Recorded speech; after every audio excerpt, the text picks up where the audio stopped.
Hey everyone, welcome back to White Sparrow Living, Luke 12:6. This is Wendy.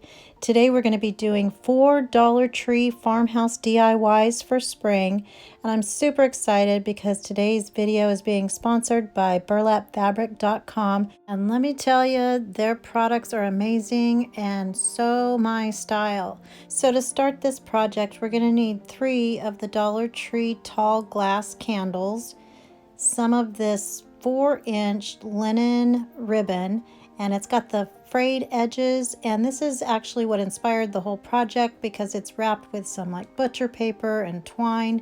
So I also have some of their 2-inch burlap wire edged ribbon and then some jute twine, but I end up changing that in the end, and I'm going to be using this white string instead.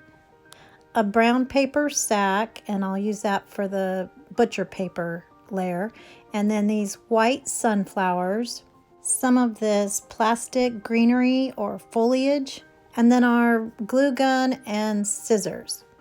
And so the first thing I'm going to do is take the linen ribbon and I'm going to wrap that around the candle.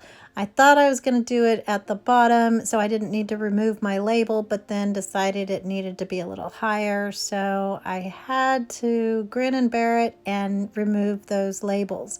So I did that by using my Cricut spatula, and then I'll go back in with my acetone to take off all the sticky residue. So all I did was wrap it around the candle, and then I folded over the edge so that it would have a clean finish, and I just hot glued that over. And you can actually use your fingernail to make a line or crease it so that when you glue it, it's nice and crisp on the back. And then hot glued the first side down and then the folded side over on top of that. And then I just rolled it on my work surface just to make sure that it was nice and adhered and flat. So the next step is the burlap, and I'm going to place that and go through the same motions by folding over the raw edge to give it a clean finish, and then hot glue the first side down and then the second side over on top of that. And this would have been a really good time to use my finger protectors, and I'll have those linked in the description box below. But this was such a fast and easy project that I just didn't even take the time to put them on. I should have though, so use caution when you're trying to glue burlap.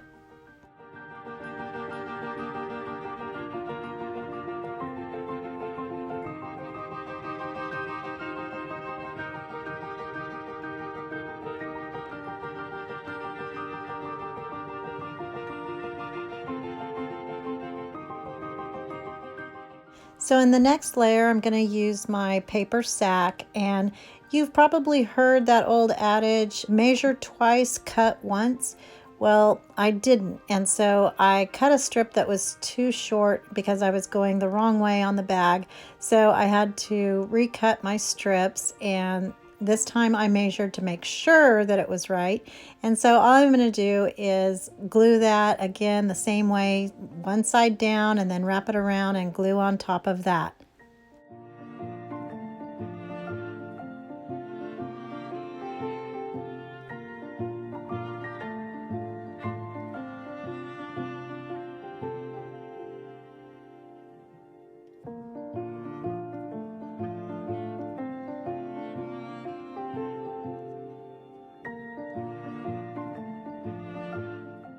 So here's where I used the twine to wrap it the way the linen ribbon was wrapped when it came. And so I'm going to do this upside down, and I was a little proud of myself because I tied an upside down bow for you guys so that you could see it. So after I tied it, and you can totally leave it like this, I think it's really cute, and I love monochromatic color palettes. But at the ends of the string, I like to put a little knot just to give it a little weight and a little bit of interest. So I did end up changing this and decided that it was cute as it was, but I wanted to pull in some more white to kind of give it some contrast. So I just did the same thing, but this time I was using the white Dollar Tree string. So you could absolutely leave these as candles and call it done, but I wanted to give them a more springy look and lighten them up. So I've been wanting to use these white sunflowers. I didn't know there was such a thing, and there may not be, but I like the white. So they have a bit of a yellow tint to them, but I think they look really good with the vignette that I'm making. And so you just pop those into that wax. It's really soft, and I think this turned out super cute, and it only took me like 15 minutes, and I think it makes a really pretty statement, and it's simple yet elegant, and it's going to go with my monochromatic vignette.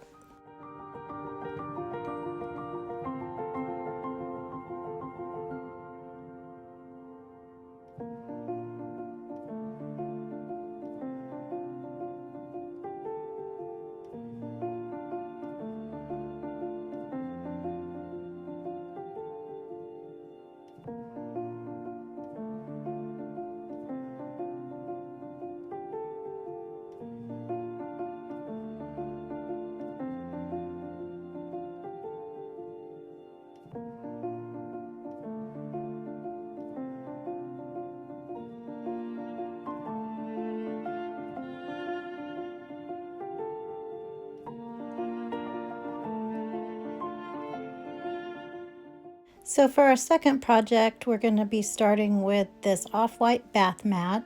I'll be using one of these little felt bunnies from the bunny garland package. And then again from burlapfabric.com, this 19.5 by 19.5 inch, they call it a mat. I guess it could be used as a napkin, but I am just calling it gorgeous. And then their 1 inch frayed edged ribbon. And then from Walmart, some polyfill, but you could use an old pillow and just pull the stuffing out of it. A needle and thread, your hot glue and scissors. And I'm also going to be using my sewing machine, but you don't have to.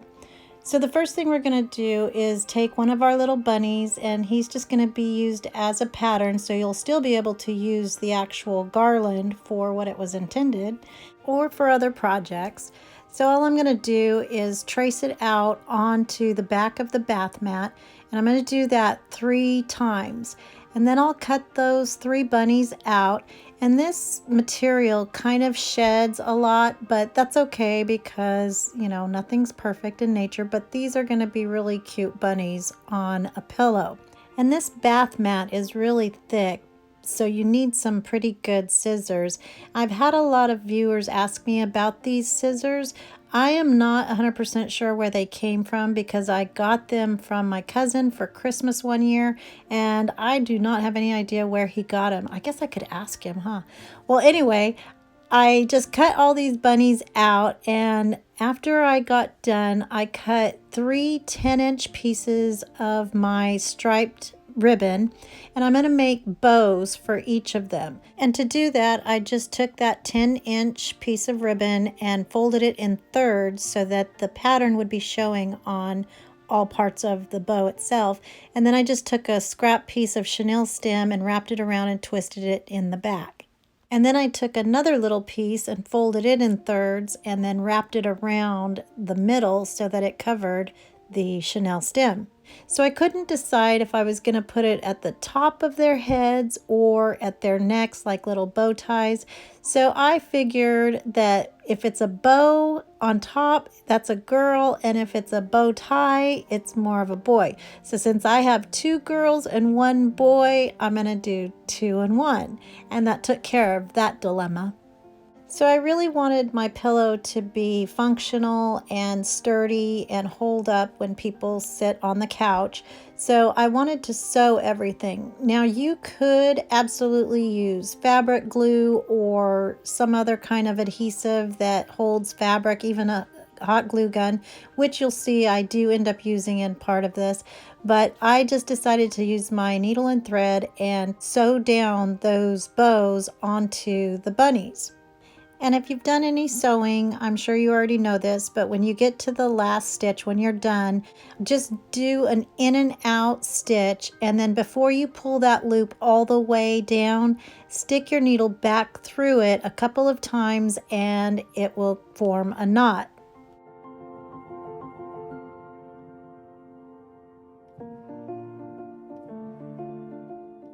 So now to make my pillow, I'm going to take one of those mats and place it face down on my work surface, and then I'm going to overlap it with a second piece, and I made the overlap 8 inches. And then I took a couple of straight pins just to hold that in place, and then I'm going to fold the bottom up and fold the top over that. So hopefully that makes sense. You just want to get it to the size that you want. And in this case, I wanted it to be a 12-inch pillow. And so then it'll be by 19.5 inches, which is the size of the mat. But I also want to be able to place a pillow form in there if I wanted to, or take the stuffing out if I needed to clean it. And I really wanted that frayed edge to show in the front also, because that would be kind of like a little bit of grass underneath the little bunnies. So another good thing about the frayed edges is that when we sew this together, I don't have to turn it inside out and deal with that whole thing. And if you're just gluing it, you don't have to fold in the sides because we want those frayed edges to show. So it'll be a lot easier to put this pillow together. So then I just pinned down my bunnies, and then I'm going to flatten it back out so that I can sew them onto the fabric. So this took a little bit of time, but if you just go very slowly with your sewing machine, you can get it on there. And the fabric itself, because it's so textured, you can't even see the stitches once you go around. So if you do mess up, it won't show, and if you go out of the lines, it's fine if your stitches are not perfectly straight. So I did that on the first bunny, but then unfortunately I got a call and we kind of had a family emergency, and so I had to take my son-in-law to the airport in LA, which is about a 2+ hour drive from here, and so I had to speed this process up. So I did end up sewing one with a needle and thread, and then the third one I did with hot glue.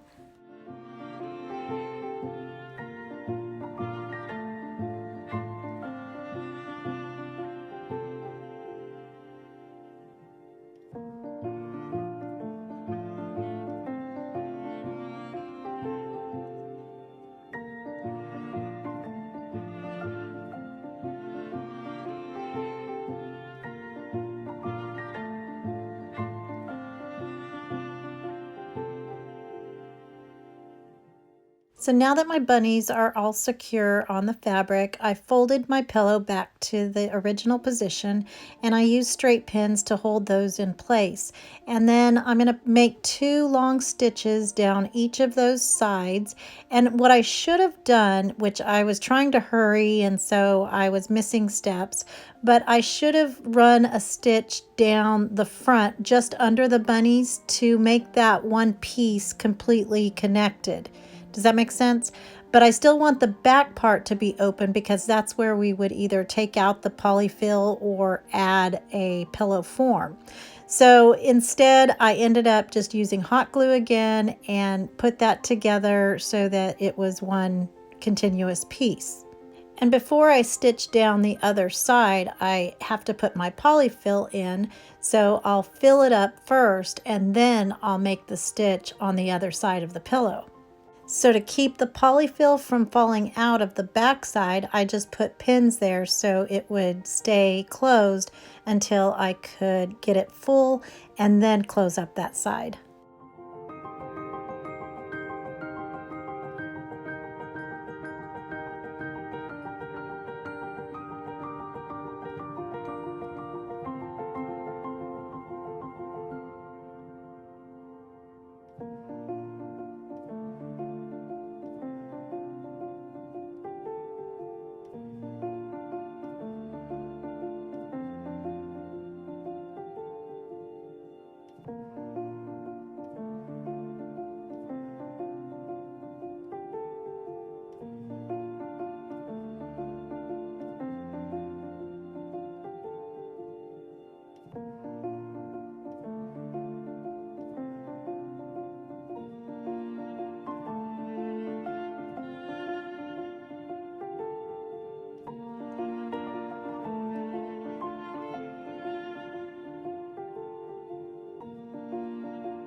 So then to finish this guy up, I just smushed the fiber fill around to make sure it got in the corners, and then glued down any pieces that were sticking up and made sure that everything was all nice and adhered. And here it is, all done. I think this is super cutie patootie.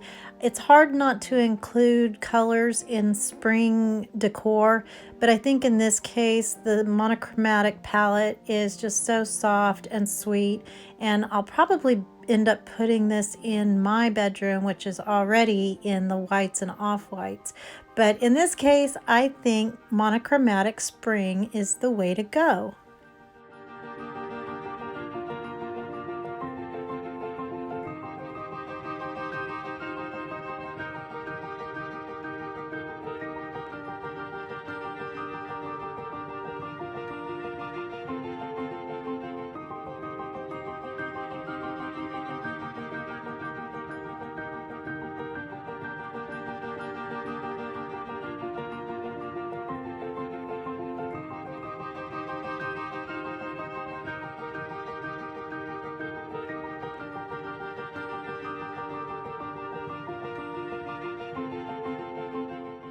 So for our third project, I'm going to be using this cake plate and dome. And this is something that I've had. They don't even really go together, but I got the dome at a yard sale, and so I want to use this. You can see my cake plate is cracked, but aren't we all? So I'll also be using this wooden bunny Happy Easter sign. And Dollar Tree had 70 of these, so hopefully you won't run into the same problem you had with the large bunny cutouts.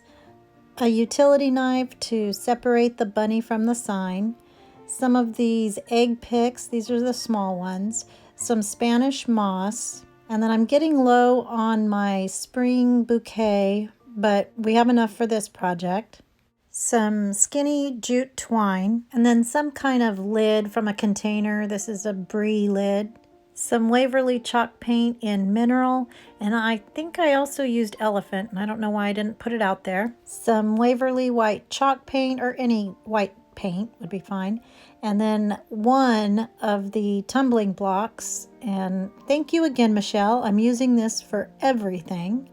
And then our hot glue gun, our scissors, and some wire cutters. And so the first thing I'm going to do is get my little bunny detached from the Happy Easter sign.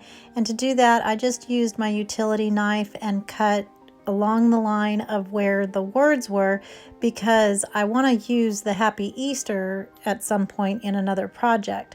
So once I got that cut, I went back in with my sanding block to make him a little softer around the edges.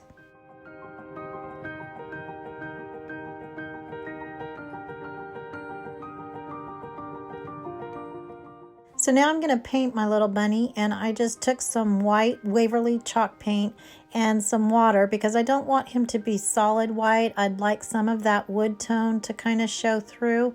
I am going to do it a little bit darker on the edges just to get that blended look. And I want to make sure that I'm going to do both sides because this is a dome and you will be able to see it from both sides depending on where you display it. So this will be a double-sided piece that you can put on a table or a coffee table or somewhere that can be seen from both sides.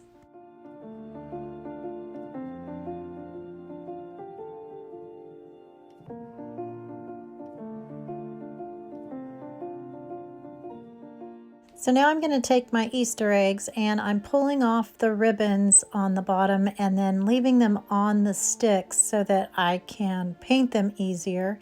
And all I did was take my white and my mineral and just did a mixture and made different patterns on each one.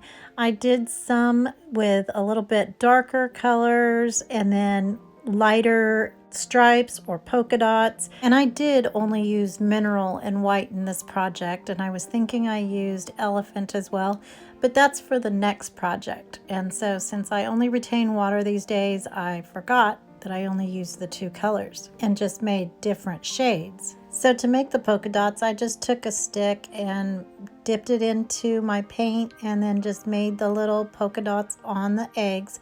And then for the stripes, I just took a small brush and went around what was already on there and just followed the lines of the eggs the way that they came. And then I just poked them into a piece of floral foam so that they could dry.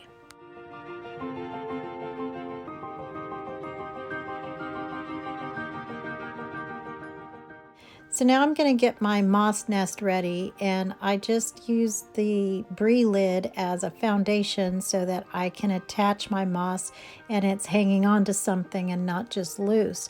So I first pulled a bundle out and I'm going to use that part for the inside, but first I'm going to hot glue some around the edges so that that doesn't show too much. Again, this would have been a good time to use my finger protectors, but I figured since there was so much moss that I was packing onto the sides, I wasn't really in danger of burning myself. So to get my bunny to stand up inside, I put a Jenga piece down first and then hot glued the bunny to that Jenga piece before I put in the moss that goes inside there. And all I did for that was just make kind of a hole in the top of the moss and then put that over the little bunny. And then to get it under control and make sure that it fits under my dome, I gave it a little haircut around the edges and at the bottom so that it would sit flat.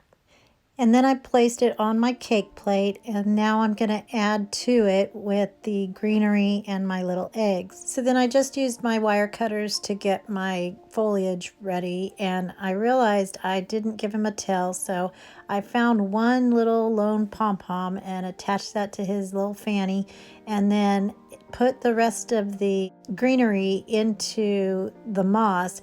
And I didn't even glue them because they stuck really well because the moss is so dense. I was really tempted to add some pink into this piece, but I really wanted to stay with the monochromatic theme, and I wasn't even sure about the yellow, but I think it was just enough but not too much so that it stayed with that whole cream palette. So then to make him a little bow, I just took some jute twine and rolled it over 5 times on each side, and then took another piece and wrapped it around and tied that together. And then with the excess twine, I wrapped it around his neck and tied it in another sweet bow for the other side.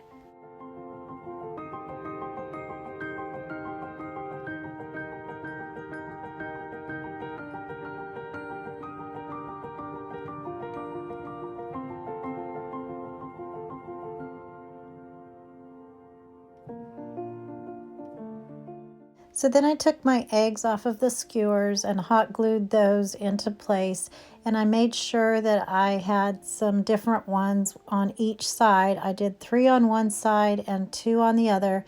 So I had a dark one and 2 light ones, or a light one and a dark one, just as long as there was some contrast between the two.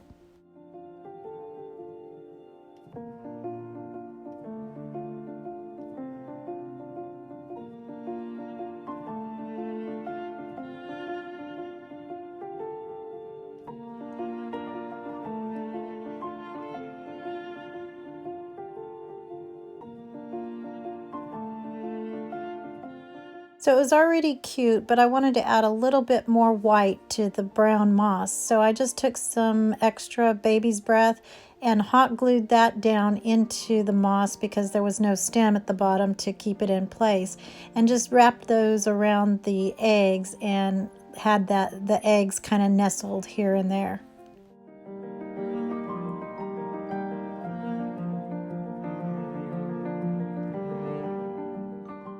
So then I just popped the dome on top, made sure everything was all inside. Originally I was going to put some goodies around the edges outside of the dome, but then I decided just to get rid of it and keep it clean.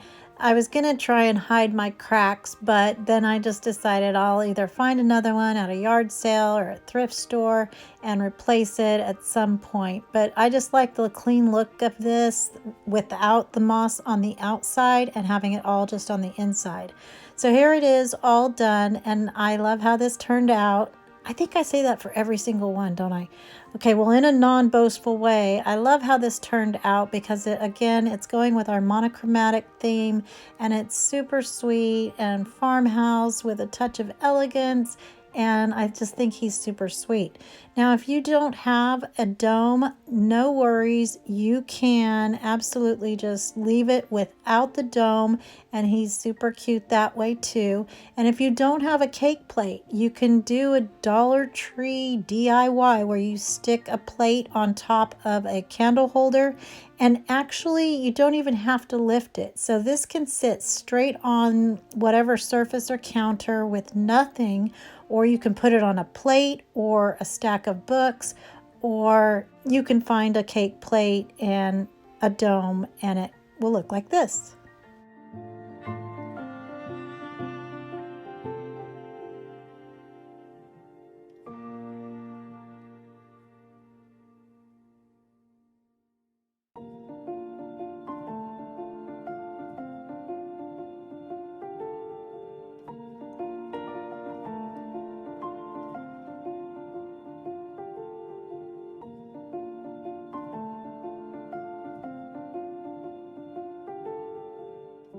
So for our final project, we're going to be using 2 of these cake pans, a large tin stove cover, the chain from a hanging wire basket. You can get that separately, but why not get the basket also? An assortment of random greenery, a utility knife with a really sharp blade, and I wasn't sure what tools I would need to do this project, but in the end I end up only using the ruler, the scissors, and those ugly big tin snips. So the first thing I did was found the center, or close to it, of the stove cover so that I could cut it in half. And I did that by using my utility knife and just scoring it a number of times and then folding it in half. I had to cut the 2 sides where the seam was, or the end of it, because there's more metal that's kind of wrapped around at the end. So I cut that and then folded it in half and then cut it again until finally it came apart.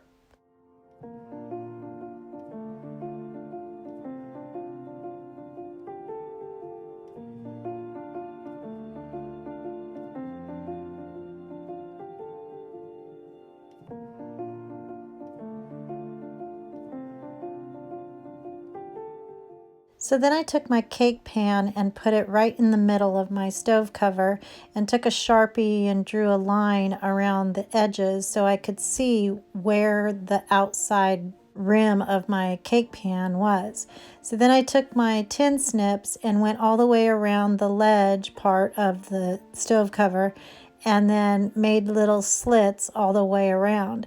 And then for the parts that went beyond the corner or the rim of the stove cover, I used my scissors to make those notches meet up with the pink Sharpie.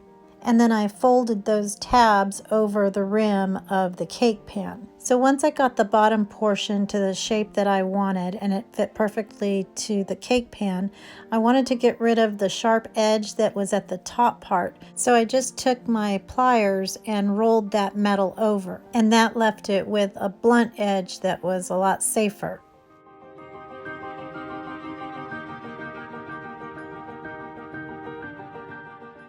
Then I put those pieces back together and pushed the flaps over so I could see where I needed to trim those off so that they would lay flat once I closed them up.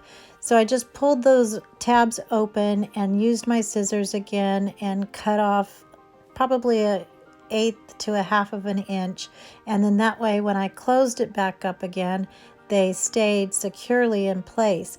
I had planned to use my Gorilla Glue to keep these together, but it turns out that once I pushed those tabs down, it got snug and tight and didn't even move. There were a couple of areas where there was a little piece pointing out, and so I just took my hammer and opened the tabs and then pushed them back in and then tapped on it so that those little points would go away. And then once I had it as smooth as possible, I went in with my hammer and tapped all those tabs down so that they were 100% secure and it was not moving. So then I just did the same exact thing with the second one, except this time I made the tabs a little bit closer together so I didn't have the problem of any of those pointy bits sticking up.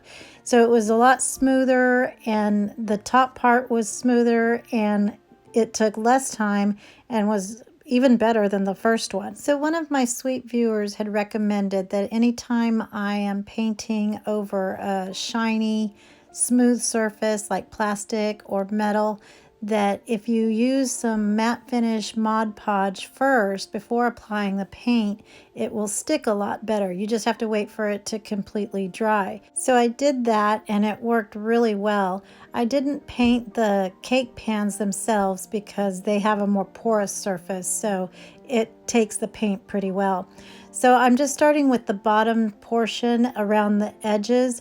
I'm going to be covering the lip there, so that's not going to show, but just the parts where I pushed those tabs over, I didn't want any of those colors showing through. So all I did was added my mineral and my elephant chalk paint together and let those blend in, and every now and then I would add some white. I wanted this to be a galvanized look, but I wanted a lighter kind of galvanized metal.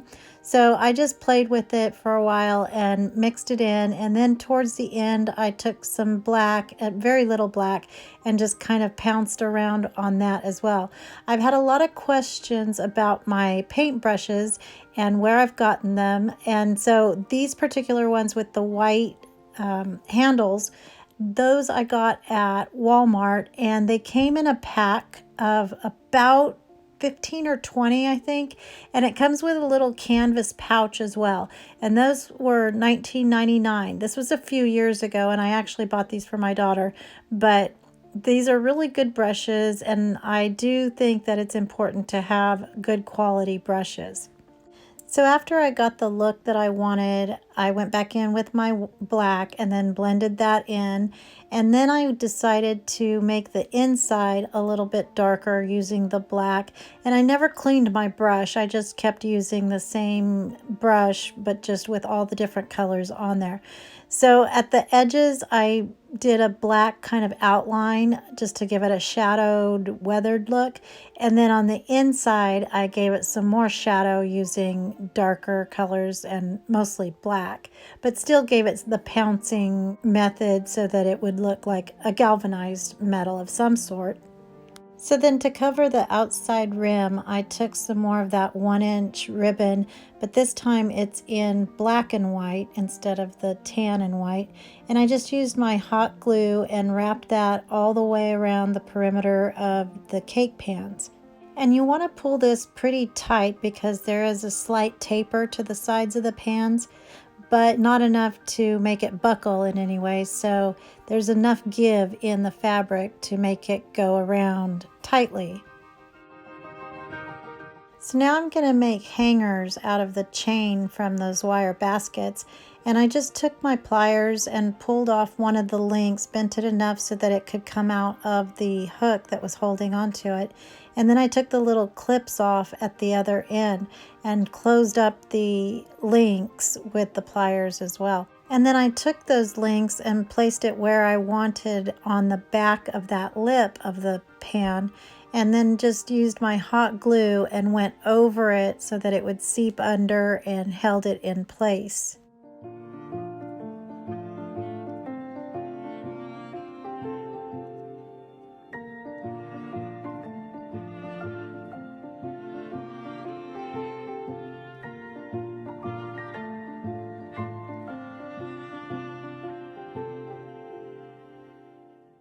So once that hot glue was completely dry, I took some floral foam and stuck it into the little pocket.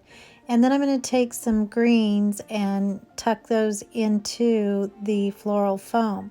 I'm really liking Dollar Tree's assortment of greens, and even though they were really pretty, some of the leaves were just a little bit too big, so I ended up pulling those out because it was just covering all of the galvanized work that we just did. And so I decided instead just to do a little bit tucked over into the left side and in the corner. And I took some taller ones and put those in the back, and then I ended up taking some more of the white sunflowers, just 2 in each one. And just a little tip, if you twist the flowers, if they're all just over each other, you can twist them and make them a little fuller.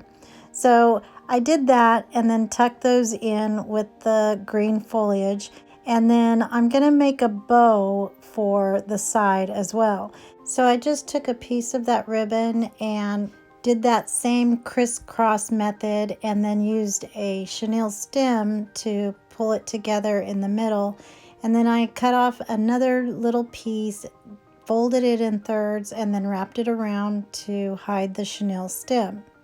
And then I just took some hot glue and attached that right under all of the greenery and pretties. And then I cut the tails off at an angle, and it was done. And here they are, all finished, and I think these turned out super cute. They're not perfect, but it's supposed to be worn, and galvanized metal is never perfect, but I think they are adorable. I think they're very, very farmhouse. They also have that touch of spring. I honestly think that if you put this ribbon on anything, no matter what it looks like, that it will make it 100% more beautiful. So tell me what you guys think. I really hope you like these. I'm going to show you what it looks like with all of the projects we did today in one pretty vignette. And I'm also going to link all of the products that I used from burlapfabric.com in the description box below. So they have really, really good prices, you guys. So if you do see something you like, you really should treat yourself to a little bit of extra pretty and check them out online.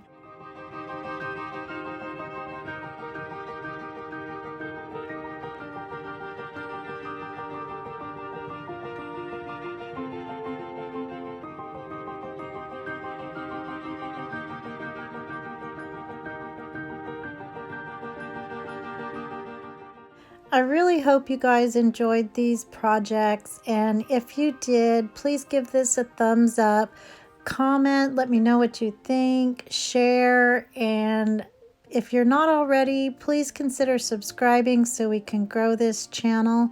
I appreciate everybody who is a loyal family member in our crafting community. And as always, I hope everyone has a blessed day, and remember to always be the light. Bye.